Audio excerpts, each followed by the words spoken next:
Okay, good morning. It's February the 8th as we're recording this. I am with a state representative. This is my first state representative uh, interview. So, Cathy Kott. So, Cathy, how are you doing this morning? Pretty good. Pretty good. Thank you for joining us. It's a nice Sunday morning today. Looks like it's going to be a little warmer. Sunshine. Hope it's okay. Do you live in Whitfield or Murray? I can't remember. I live in Whitfield. I'm in Cohutta, which is very close to the Oh, state line, the Tennessee state line. yeah. Okay. Okay, so since we already started that a little bit, usually what I do is when I have an interview with a candidate, I just let them start for a minute or two. Introduce yourself, your background, whatever you think's relevant. So I will turn the camera over to you now. Go ahead. Go ahead. Okay, so my name is Cathy Kott. As a profession, I'm a registered nurse. Of course, I'm also a mother, a grandmother, and I've lived in this community for about 31 years. I've been a nurse for about 38 years. Um, Nursing is a service industry, and it led me to lots of volunteer work and just staying in touch with my community. So I'm a passionate voters' rights advocate. I've worked the elections for many years, those sort of things. Yeah. Well, good. And thank you for being a nurse. That's a tough job. I appreciate anybody who's in the public sector. Well, nurses aren't necessarily in public sector, but you kind of are. Even if you're working for a private hospital, you still kind of are anyway. So, but those are kinds of jobs that are really that we need more, and nurses especially. It seems like we need more and more of them all the time. I guess as our society's gotten older. So thank you for doing that, and thank you for all the stuff that you've been doing, and especially the stuff you've been working on in your political life. I know you've done quite a bit on that. But for those of you for those out there who don't know you, who may be watching us later, uh, you're running for a state house. What district are you running for, and what counties does that include? So this state house seat includes a small portion of Whitfield County, and a representative has to live in their district. So that's how I Right. qualify for this. It's a very large portion, actually all of Murray County, and a tiny Mhm. little sliver of Gordon County. So two precincts down in Gordon. So if That you sounds, don't know, Murray County's main town is Chatsworth. There's yeah, another town that's right behind them is Eton, and both of those are very small towns. And then the rest of it's just very rural, unincorporated, or tiny little towns that maybe have a post office. yeah. And in Whitfield, I think northern part of Whitfield, Barnell, I guess, is the biggest. Is that the biggest, or Cuda? About the No, same. Barnell's definitely biggest. Okay, okay, all right. My part starts at Pleasant Grove, which is a pretty small community. Then yes, Hmm. Barnell, and then Cohutta. Okay. All right. And let's see. Why are you running for state house? Just what prompted you to do that? So I thought about this because I knew you'd ask. And the first answer is the reason I'm running is because someone asked me to run. Right. Right. I've been politically aware, other than voting and learning about all of the voting that goes on in Georgia. I never was that active, and Right. it really never occurred to me that I could run until someone asked me to, and then talked about what it takes, what the commitment is, and to learn that there is training and really even financial support from groups who want to see uh, a every race in Georgia contested. So kind Mhm. of off the thing, this is my second time of running, and I determined even from the first time that I would continue to do this kind of work. Maybe not running for office, but what I really want to do is encourage people to other people to run for office, to know that it's not a it's not out of reach. These Right. offices are for normal people, and there's other normal people who just want to support you to do it. And I don't think I knew that, and so that's why I feel kind of passionate, very passionate about spreading that word and kind of snooping out anyone who might lean in that direction. Right. You mentioned that there's some groups out there to help, and other people may be interested in running. I believe one of those groups is Fighting 50. That's right. Can you explain a little bit about them, just briefly, what I'd they love do? to. I'd love to. So, the Fighting 50 started last cycle, Hmm. and they are the ones that were doing the recruiting. They were a little faction of the Peach Power Pack 3 years ago, and this group saw how many uncontested seats there were in Georgia, and that's where they came up with the number 50, even though there's really more. Right. And two people in that group, Pam Worley and Bob Herndon, broke off and made their own pack and now have a lot of support from all over Georgia, and have done a fantastic job recruiting this session. So there are more than 50 people who have been recruited for this cycle to run in uncontested seats. And my seat particularly had not, before I ran last time, had a Democrat contender for over 20 years. So Wow. I have lived in Whitfield County for 31 years. I have never had a representative to vote for. Mm. So, I mean, that alone was motivating to me as to why someone should step up. And then the next question is always, or it comes from Bob over the phone, why not you? So, yeah, Right. Right. Well, yeah, and you point out something about how groups like Fighting 50 and people like you have stepped forward. I can say, I ran for state rep.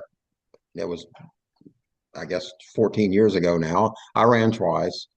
I just made up my mind I was going to run twice, and it was a great learning experience. Of course, I lost, but I did learn a lot from that. And back then, there was no support of any kind for anybody up here. It was just like right, unheard of that somebody was running right. up here even.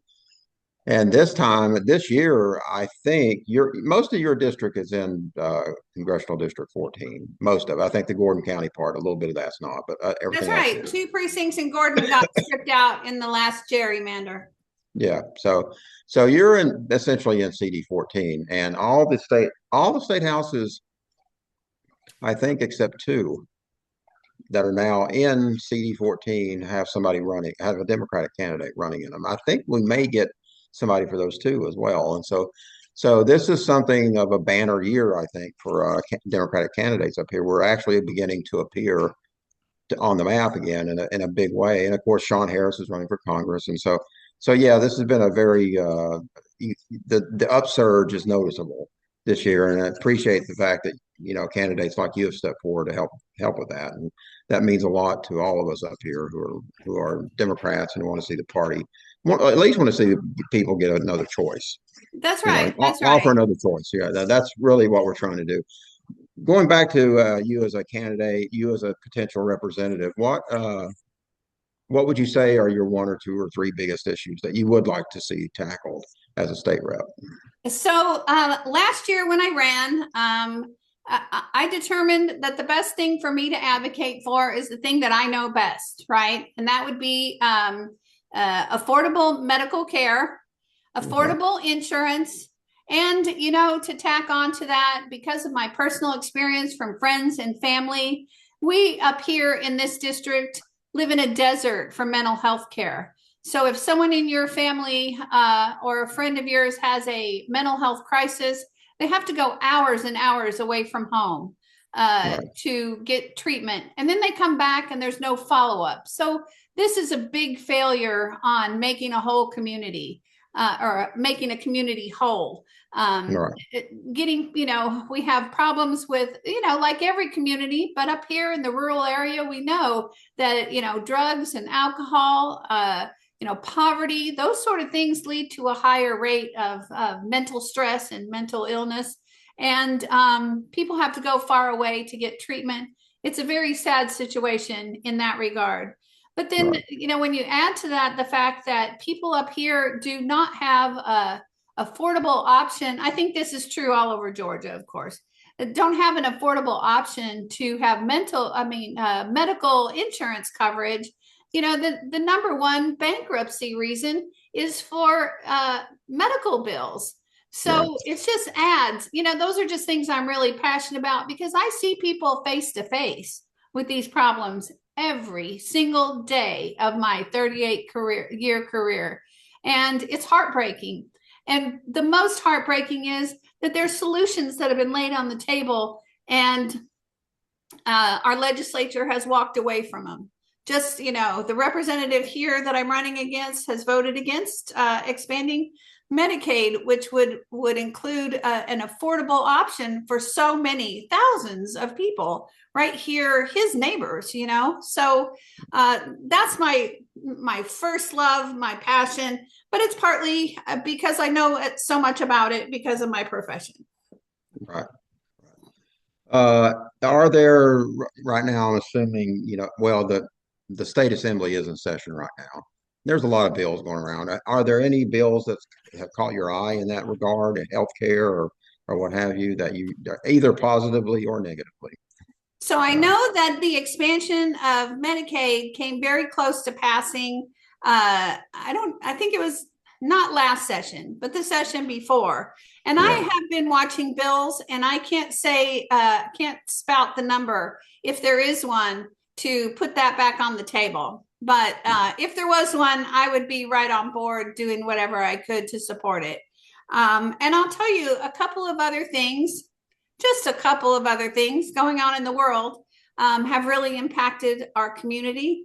And so these are things that have risen to the top that I never, not never. It's that I didn't hear as much, of people talking about these things as they are this time around.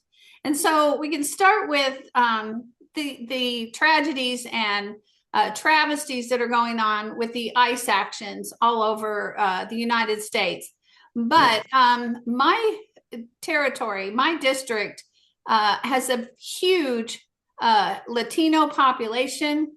And just to say, this population was brought here back in the 80s by the carpet industry so that they could make the riches that they have made. And I know I'm going to sound, before I get done here, like a terrible enemy of the carpet industry. And I'm not, because they've lifted people. It is the number one industry up here. right, Thankfully, we're getting away from carpet and more into flooring. But I think that those corporations have a responsibility because of making their billions off of the backs of the people that are originally from here, people they brought in. All of those people are why that they're in the position they are, being a flooring leader in the world. So I just think that there's some responsibility to be had.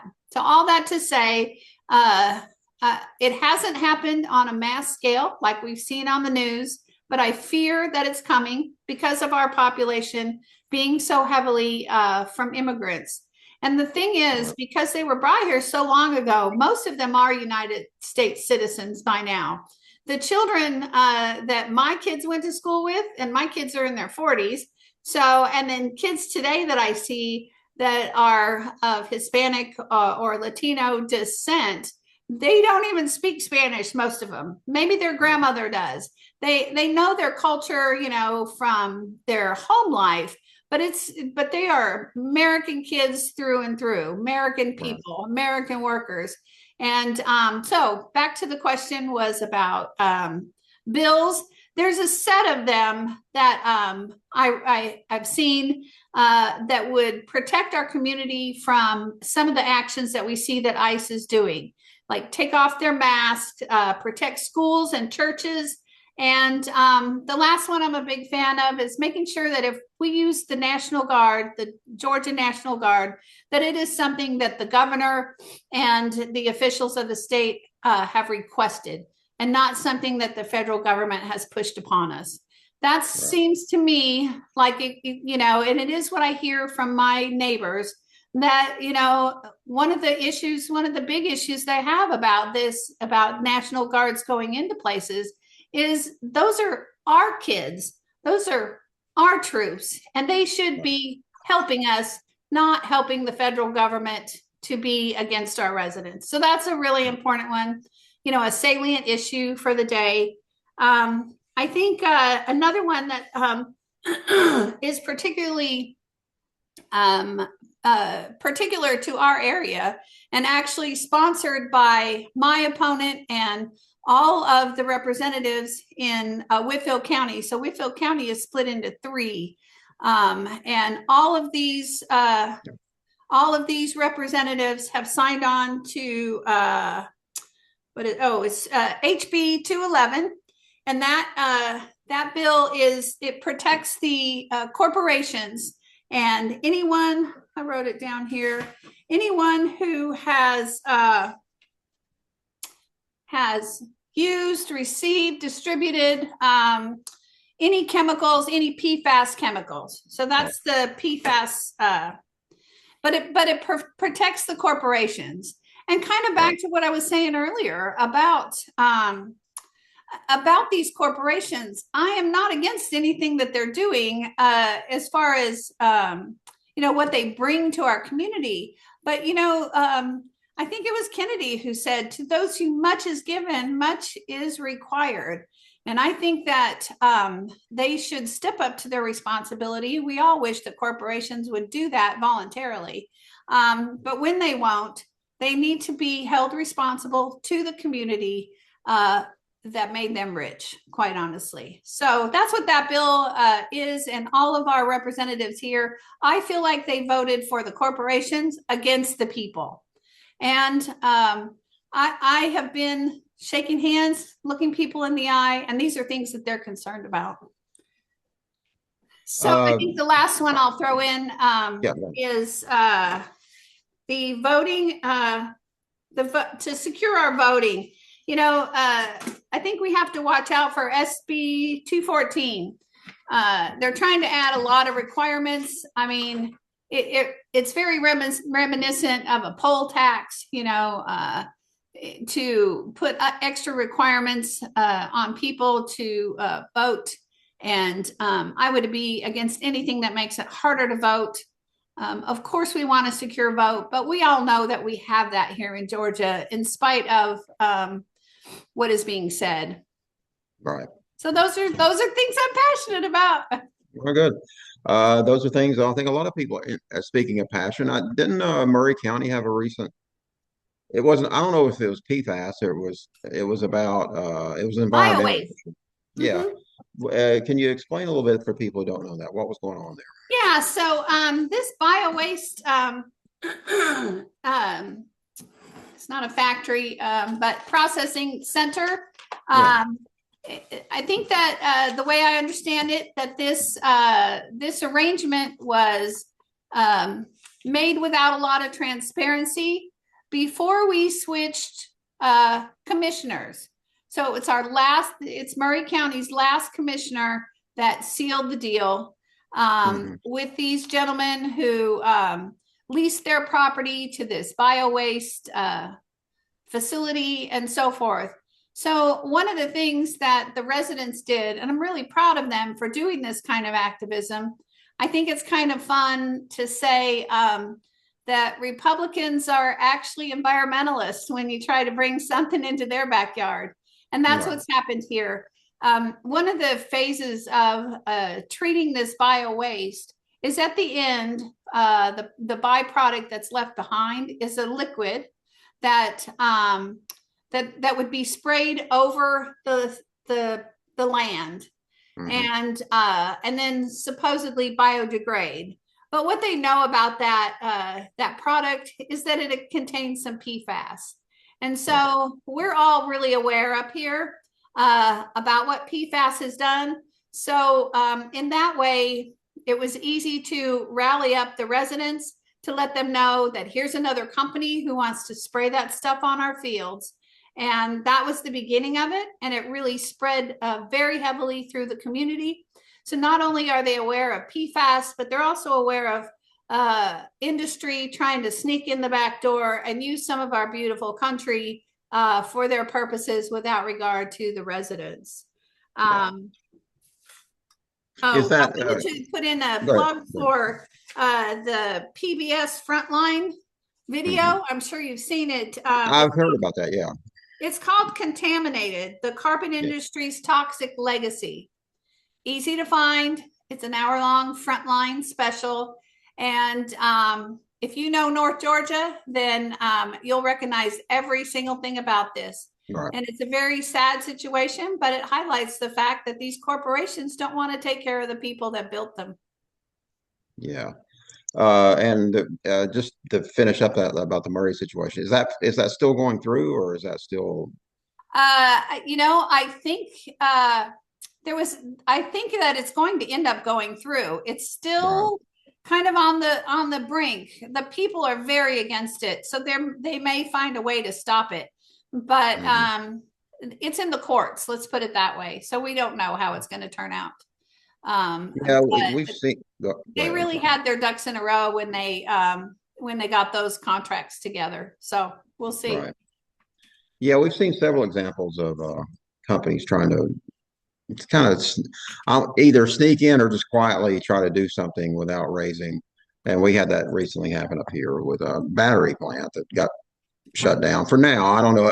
It may still come back, but I think there is a certain sense among people up here, whether they're conservative or liberal or whatever, that they're not getting the full picture before something is signed.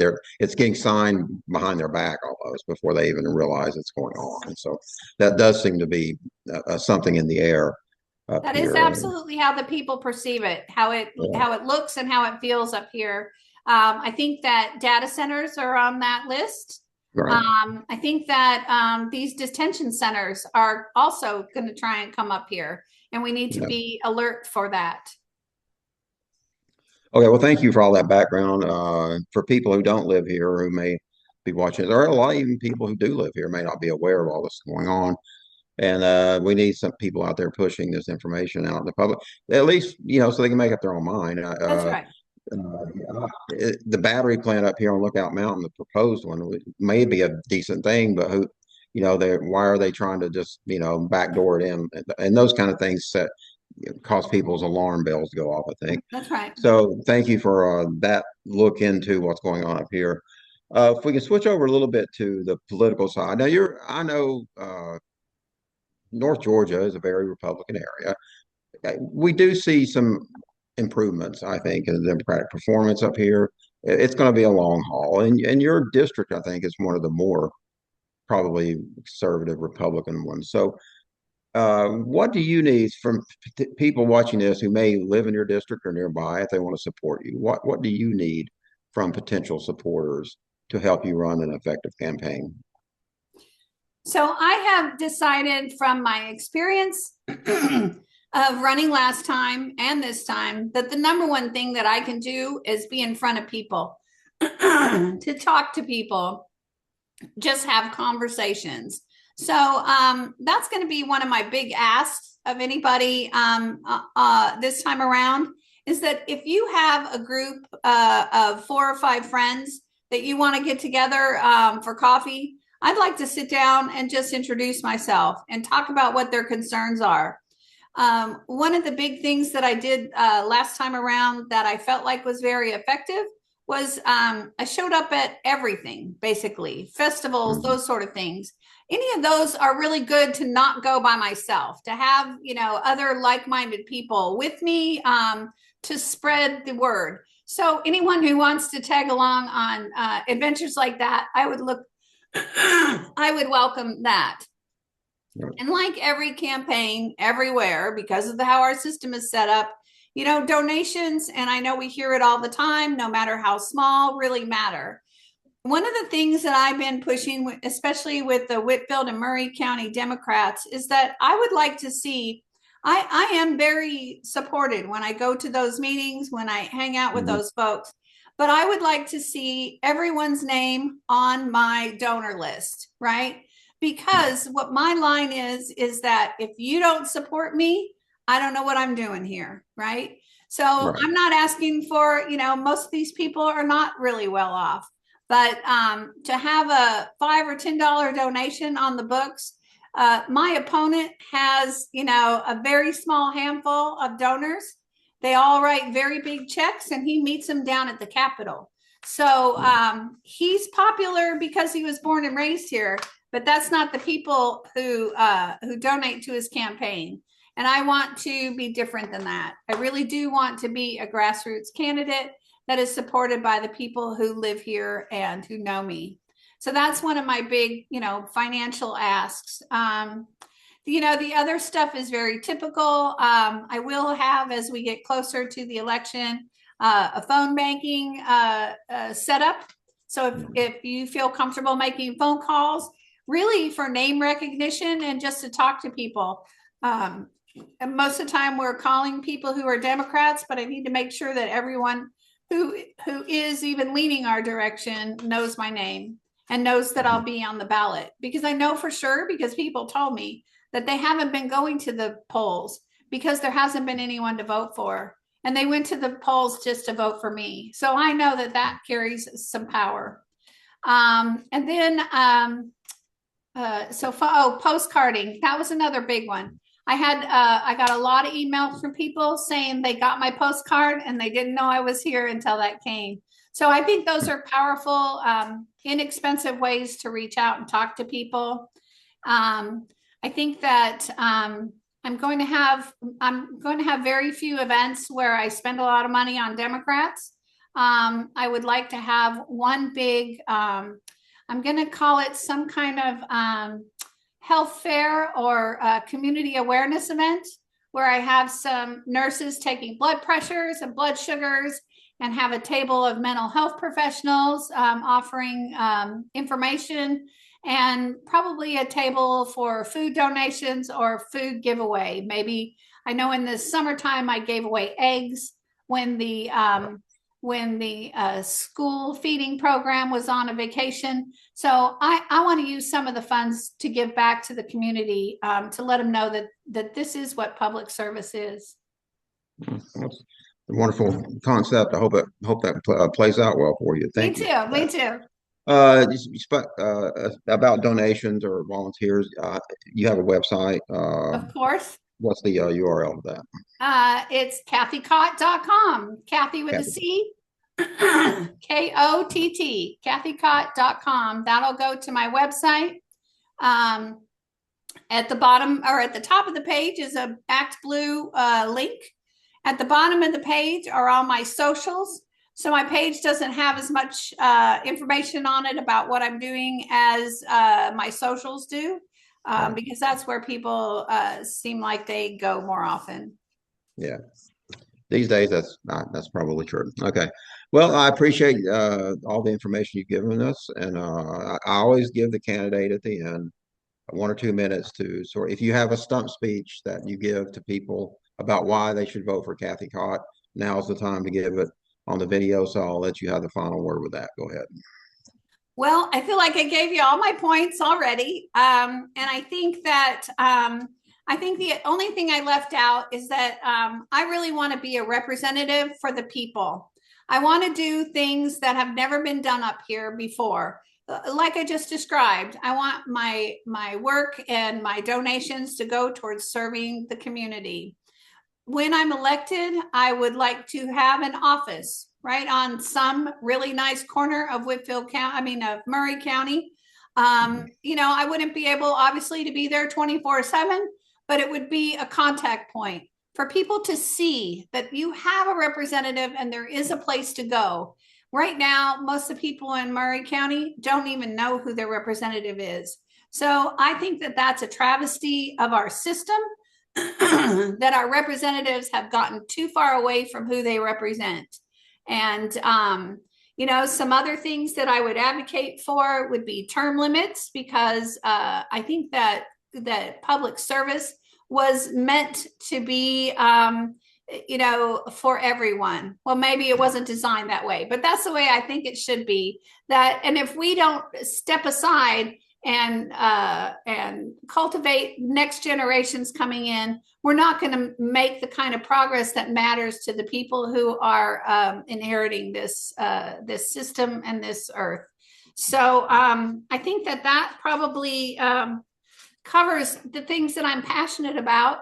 I hope that you'll look into my information. tap on, contact me, or if you want to volunteer, there's lots of links to do that. Every number and link on there goes straight to my cell phone, and I return calls. So that's how accessible I want to be now and in the future. All right. Well, Cathy, thank you very much for your time today. Again, thank you so much for running. It takes a lot of energy. It takes a lot of time to run for offices, even though it's two counties, a little bit of a third. That's still a lot of people trying to meet and get It out really there is. while you're working at the same time, which is not That's right. That's which right. is not easy at all. So we appreciate that. Thank you so much for your time today, and good luck to you. I hope to see you in various events across North Georgia. Thank you. You know you will. And I'm going to throw out one last thing, is to Yeah. say, if a person has the slightest inkling they're running for office or supporting a candidate might be for them, please contact me. I will hook you up with the training and the support that you need to get started. Okay. Thank you, Cathy. That's great information, and we'll see you around. Thank you. Thanks so much.